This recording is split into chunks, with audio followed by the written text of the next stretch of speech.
অজু করার সময় অজুর পানি যখন মুখে লাগাবেন একটি দোয়া পড়বেন, আপনার চেহারা নূরের মতো উজ্জ্বল হয়ে যাবে ইনশাআল্লাহ। আপনার চেহারা নূরের মতো উজ্জ্বল হয়ে যাবে।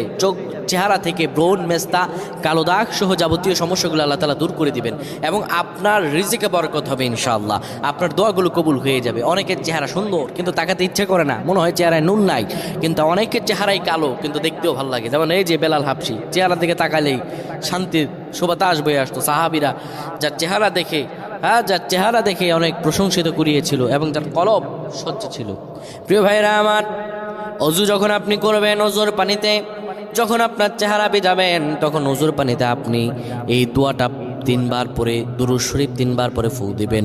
দোয়াটি হলো আল্লাহু নূরুস সামাওয়াতি ওয়াল আরদ, আল্লাহু নূরুস সামাওয়াতি ওয়াল আরদ। পানিগুলো নিয়ে সেই পানির মধ্যে আপনি ফু দিয়ে চেহারার মধ্যে লাগাবেন। আমার আল্লাহ রাব্বুল আলামিন